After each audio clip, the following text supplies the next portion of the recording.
Over the weekend, internal conflict over the Greens' policy on school funding emerged, while on Friday, leaked emails revealed bickering over a secret preference deal with Labor.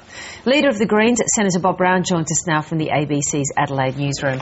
Bob Brown, good morning and thanks for joining us. G'day, Virginia. How are you? Well, thank you.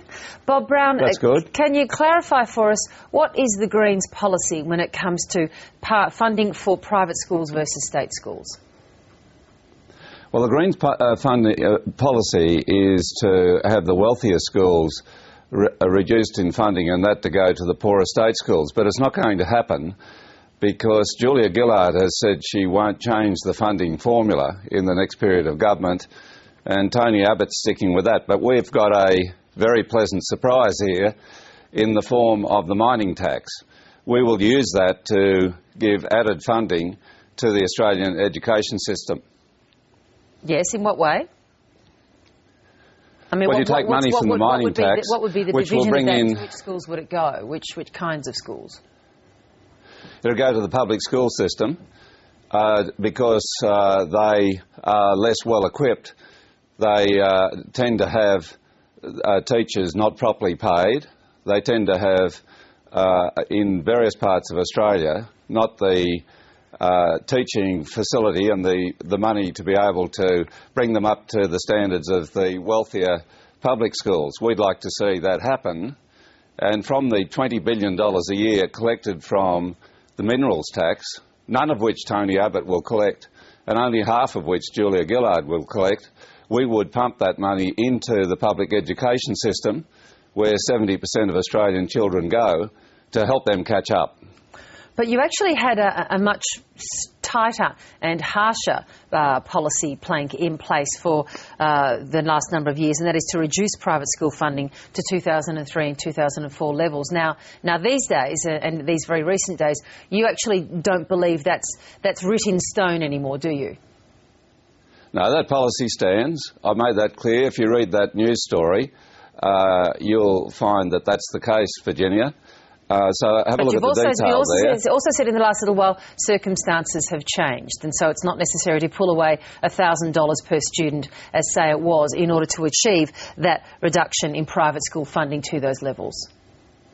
So circumstances have changed. We can't pull away any money from that system because, as I explained to you 5 minutes ago, the government is not going to change the formula, nor is the opposition, but better still, better than both of them, the Greens will use the mining tax, which we would levy at 40%, to help to give the public school system, where 70% of children go, the funding boost that they need. And I'll be talking a bit more about that at the press club on Wednesday, Virginia. So the Greens are coming up here with the strongest funding proposal for the education system right across the board at a time when the big parties are ducking their responsibility to get a proper return on the wealth of this country. And Tony Abbott says he won't collect anything at all, which means, and we're hearing both parties talk about cuts, when you get cuts across the board, we're going to have to worry about the education system after this election,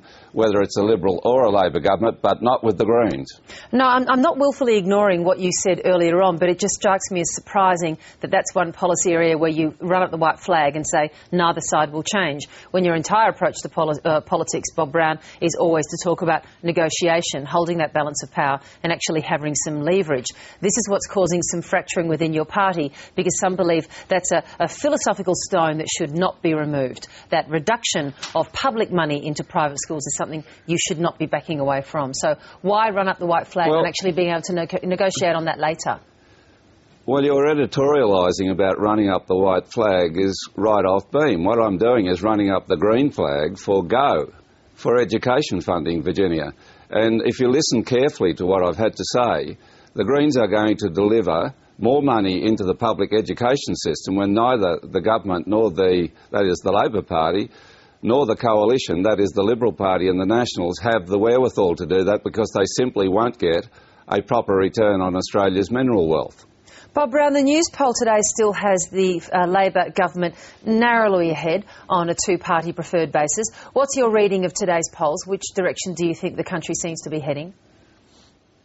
Well, a good one as far as the Greens are concerned. Virginia, the Greens have gone up a point to 14%, which is extremely high in terms of the news poll.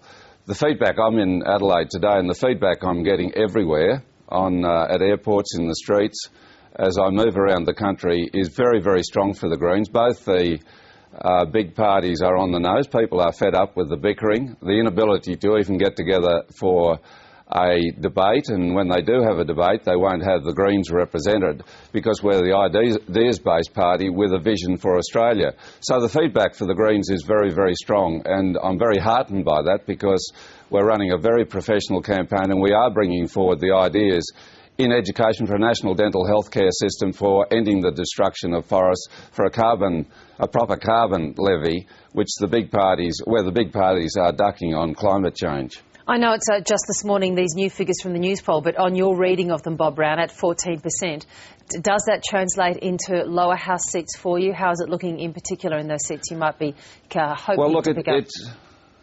Yeah, thank you. It's a hard ask for us to win lower house seats, but Adam Bant in Melbourne, the bookies, for what they're worth, and I don't think it's much, have shortened his odds. He's running a great campaign in Melbourne. The same with our candidates in Grayndler and Sydney, in the city of Sydney, and in Brisbane, Fremantle, Adelaide, and of course in the Green seat of Denison, where Jeff Cowes is standing in Hobart. But we're going to campaign strongly right through. We're campaigning, of course, strongly in the Senate. In the ACT, where Lynn Hatfield-Dodds is standing, that's a cliffhanger, I reckon, and it will determine the immediate fate of legislation in the Senate. So we're campaigning strongly, and people are giving us excellent feedback at this stage of the campaign. Good to talk to you this morning, Bob Brown. Thanks so much. Thanks, Virginia.